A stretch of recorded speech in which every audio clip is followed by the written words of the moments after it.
사람이나 사물사업 등에서 그 역량을 판단하는 기준을 시금석이라고 합니다. 시금석은 원래 금을 가공하는 세공업계에서 쓰던 특수용어가 일반화된 것입니다. 금의 순도를 측정하는 데 쓰는 현무암 계통의 검은색 암석을 시금석이라고 합니다. 시금석의 한자는 시험할 시자, 쇠금자, 돌석자입니다. 직역하면 됩니다. 금을 시험하는 데 쓰는 돌이 바로 시금석입니다.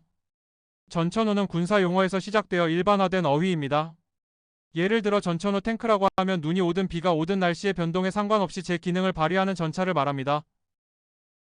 전천후 타이어는 사계절 전용 타이어를 지칭합니다.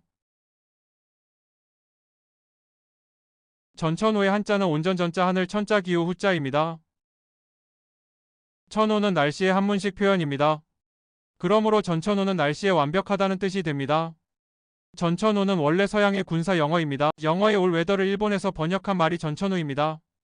그러므로 올 웨더 타이어라고 하면 전천후 타이어를 말합니다. 우비라는 어휘도 한자 어휘입니다. 그 한자의 훈을 새겨서 이해한 후에 이 말을 사용한다면 나쁠 것이 없겠죠. 우비의 한자는 비우자 가출 비자입니다. 비에 대비해서 준비하는 물건이라는 뜻을 가진 것이 우비입니다. 화 내다를 때로는 역정 내다라고도 말합니다. 역정은 일반적인 화가 아니고 다소 강도가 높은 화입니다. 그 한자를 보면 거스를 역자 뜻 정자입니다. 뜻 정자는 본성, 마음 등의 뜻이 들어 있습니다. 그러므로 역정이란 본래의 마음 즉 본성에 거스르는 언행을 한다라는 뜻을 가지고 있습니다. 평소에는 착한 사람이 역정을 내면 본성을 거스르게 되는 것입니다. 청소년기를 다른 말로 사춘기라고도 합니다. 사춘기의 한자는 생각 사자 봄 춘자 기약할 기자입니다. 청소년들을 보면 보는 사람으로 하여금 봄을 생각나게 하는 시기라는 의미가 되네요. 사춘기는 어린이에서 어른이 되어가는 과정에서 심신의 급격한 변화를 상징적으로 표현한 어휘입니다. 청소년기는 계절로 보면 봄에 해당됩니다. 봄의 변덕스러운 날씨는 청소년기의 반항과 방황과도 흡사합니다. 청소년들을 보면 봄이 생각난다는 뜻의 사춘기는 이 말을 만든 사람의 기발한 발상과 순수한 감성을 저절로 느끼게 만듭니다. 사춘기라는 어휘는 19세기 중후반 일본에서 만들어진 순수 일본어입니다. 이것이 일제식민 시대를 거치면서 한국어로 완벽하게 정착했습니다. 선거 운동하는 것을 유세한다고 합니다. 한자는 놀 유자 달랠 세자입니다. 돌아다니면서 사람들을 설득한다는 의미가 들어있네요. 달랠 세자는 말씀 설자와 같은 한자입니다. 유세하다는 또 다른 뜻이 있습니다. 뽐내면서 거들먹거릴 때도 유세한다라고 합니다. 이런 의미의 한자는 있을 유자, 권세, 세자를 씁니다. 권세가 있는 듯이 행동한다는 의미가 됩니다. 국어사전에 공식으로 등재되어 있습니다만 사실 전통적인 해석은 아닙니다. 거들먹거린다는 뜻의 유세하다도 선거운동한다는 의미의 유세하다에서 유래했습니다. 다만 뜻이 약간 다르다고 하여 중간에 한자를 바꿔치기 한 케이스입니다. 일종의 반칙입니다. 그러나 있을 유의 권세, 세자를 쓰는 유세가 국어사전에까지 등재되어 표준어가 되었습니다. 이제는 이를 지킬 수밖에 없습니다. 어떠한 사건이나 사태, 스포츠 경기 등에서 격렬한 상태가 다소 진정되었을 때 소강 상태라고 합니다. 왜 소강이라고 하는지 그 한자를 검토합니다.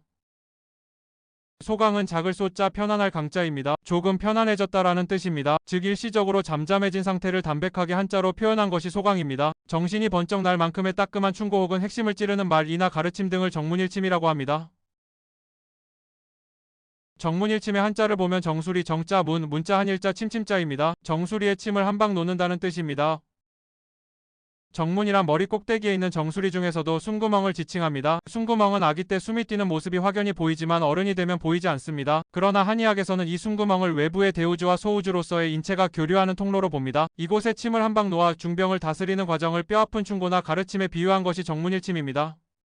한의원에 가면 보통 여러 군데 침을 놓습니다. 그러나 수십 년 동안 내공을 쌓아 침의 달인이 되면 단 한 방의 침으로 병을 고쳐버리는 초고수가 될 수도 있습니다. 특히 머리 꼭대기에 침 한 방울 놓아 불치병을 치료하는 예는 침의 달인이 된다면 충분히 가능한 일입니다. 정문일침은 고대 친구사들의 실제 치료 사례에서 나온 사자성어입니다. 일침을 놓다, 일침을 날리다 등의 일침 또한 정문일침에서 파생된 표현입니다.